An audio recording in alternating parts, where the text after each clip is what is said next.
Oh, opening statement from me is kind of just an offshoot of what we were talking about in the locker room as we walked up here, which is how proud of this team I am. I asked my team in the locker room just to spend some time with each other, enjoying the culmination and the end of our season together. I'll let these guys get back to that as quickly as possible, but I'm proud of this group and the places that they've taken this volleyball program. And so the competitive nature of both these ding-dongs today was huge. There was a look and an intent in their eye that they wanted to go out and do everything in their power, and a lot of that was accomplished from them. And so we lost to a team today that is a very good volleyball team that's got a pretty special player on it that decided she wasn't going to lose there at the end, and she did some pretty special things, but it wasn't for lack of these two making it really hard on her. So I'm proud of our group, I'm proud of our program, and we belong here, and we know that we do. And the next step for this program is making sure that we continue to grind through the little things that were going to give us opportunities to win these NCAA tournament games. But I am proud of our group and the way that we went out and pushed around a pretty big, long, physical team and outblocked them, out maneuvered them at times, and we just didn't have enough today in the third, fourth, and fifth to slow down a pretty spectacular player. So. Coach, early in the first two sets, you had a lot fewer errors than them, and they kind of cut down on that as it went on. Was that just something they did, or how did that kind of come out? Well, I mean, when you're put under a lot of pressure from the service line and you're off the net and you're not setting in a normal system, their system is predicated on speed and tempo, and when you're not near the net, which they weren't in the first two sets a lot, that it forces them into a lot of errors. And so we had their number 11 outside hitter was hitting negative after the second set, and Shelton was hitting, number 12 was hitting 0.56. And the difference in the third, fourth, and fifth is they cut those errors down, but Shelton decided to go to another level. And she decided to be the first team All-SEC player that she is, and she went 5 kills in the third, 5 kills in the fourth, 5 kills in the fifth. And some of those kills were spectacular from the back row and just painting balls on sidelines. And there's a big difference there when somebody can decide they're going to take over and jump and hit the ball over your block. And so a lot of that had to do with what she decided to do, not necessarily what our team was unable to do or they were unable to do. And they were in system a little bit more in the third, fourth, and fifth set as well. We didn't maintain the pressure from the service line as much. Just Kaya and Danika, I mean, just obviously I know this isn't the turnout you guys wanted, but how proud are you guys of this team? I mean, you guys were able to, take an SEC down in the first and second set. I mean, I know you guys started to fall short in that third, and then started to lose momentum in that third, like moving forward. But just overall, just thoughts on just your guys' team and being able to keep up with this SEC team. I'm very proud of this team. We've come such a long way, and I feel like we made noise about why we should be here and how we should be here every year. I'm just really proud of how we left everything out. I think Danika emptied the tank. That's what Coach said earlier just then. But I feel like we accomplished a lot this season, and although it ended the way we didn't, I feel like we definitely let the world know about UTEP Volleyball. Yeah, honestly, that first and second set was so much fun, and there wouldn't have been another team that I would rather do it with. I think this whole season has been great. It's been so much fun. We've learned a lot about ourselves and about our program and what we can really do in showing the country who UTEP is and what we're going to bring next year. Coach, I mean, obviously you guys made history making your first NCAA appearance, and you guys put on a show. I mean, I'm pretty sure at a point Oklahoma thought they were going to, fall short. So just for you, what does it mean to you as a coach, your 6th year, just putting UTEP on the map?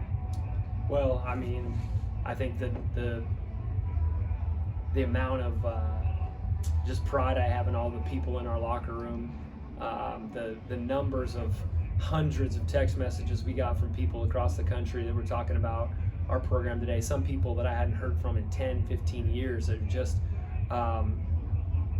super proud of this group and just were so excited to watch our match tonight. We were the first match of the NCAA tournament today.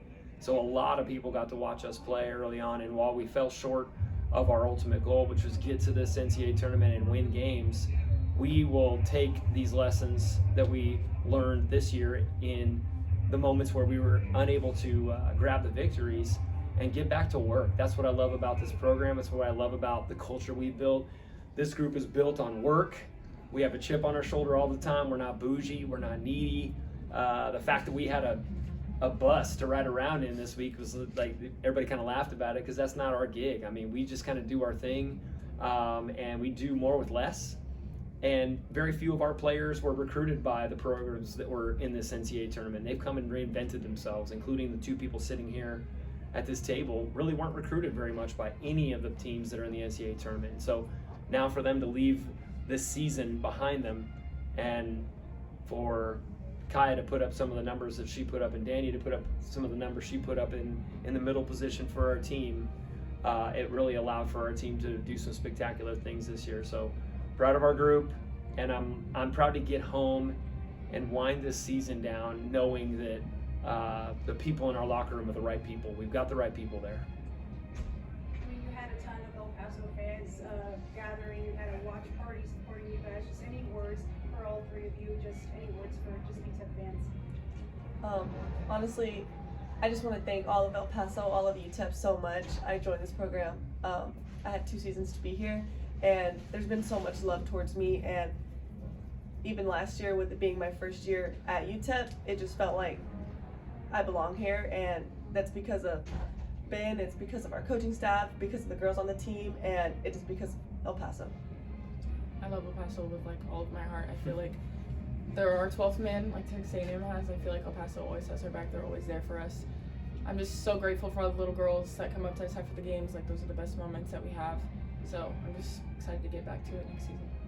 Yeah, we felt the love. I mean, we really did. It was overwhelming at times. You feel a big sense of pressure that you want to come out here and give everything you got to show the city that not only did that we belonged here, but also the conference. You know, for our conference to have a 2-bid conference with 2 collegiate volleyball teams in Conference USA being in the 64-team tournament, it was a big sense of pride. It was a big breath of fresh air for us to know that we deserved to be here and we were chosen by a committee, and we wanted to come out and prove our worth, and we fell a little bit short of that today. But congratulations to Oklahoma. They're going to give whoever wins this game a lot to deal with tomorrow. But now we just get to be fans of the NCAA tournament and get a chance to love on each other for the remainder of our time together as a group this year. What was it like being in Pittsburgh these past few days? Did you enjoy your time? I can guarantee the word that is going to come out of these guys' mouths. What it was like being in Pittsburgh? It is cold. It's cold. It's cold. Cold. Different kind of cold. Yeah. But very cool. I mean, what you think of when you think of Pittsburgh is exactly what you see outside of the windows of our hotel, which is a little dusting of snow on the ground and steel, the feel of the old city, and the rivers, 3 rivers, and the bridges, and it's exactly what you think of when you think of Pittsburgh. So I don't want to play a college or NFL football game on Sunday in this weather. That's for dang sure.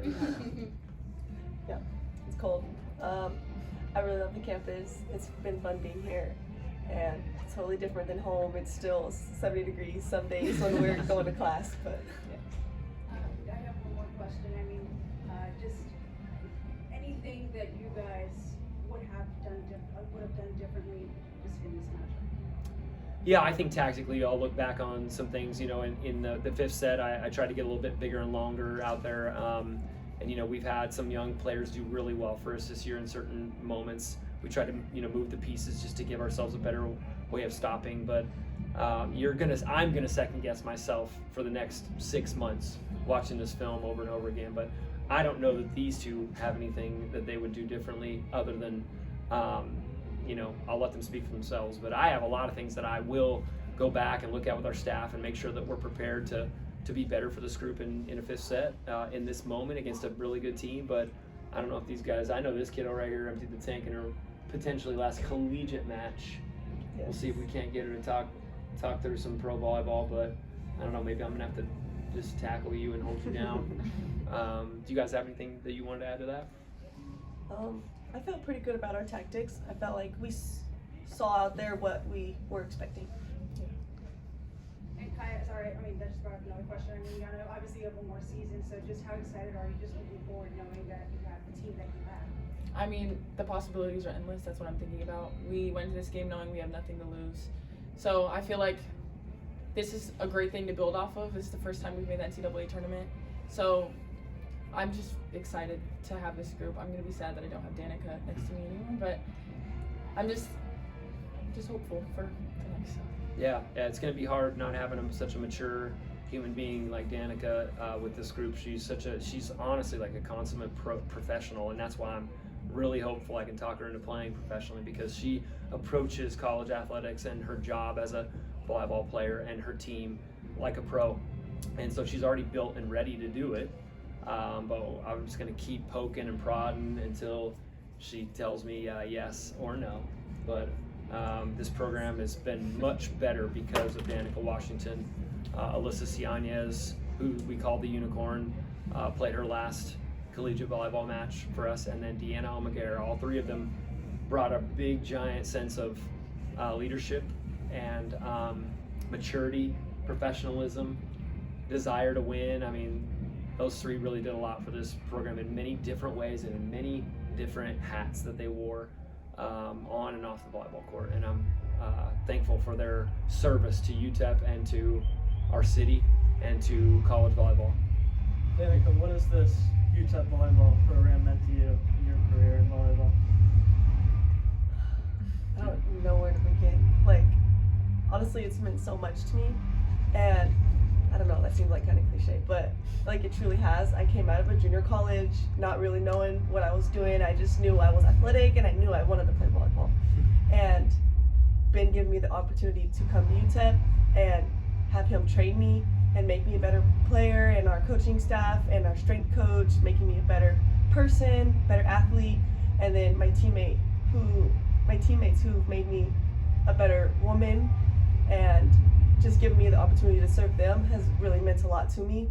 And I'm sad that that was my last collegiate volleyball game, but in many ways I'm so grateful and I'm so happy, and it's like such a bittersweet feeling. I wanted to win so bad, but man, I tried so hard, and I know this team will be better next year, and it feels good knowing that I was able to give my all to this team and to this program, knowing that next year will be even better for them.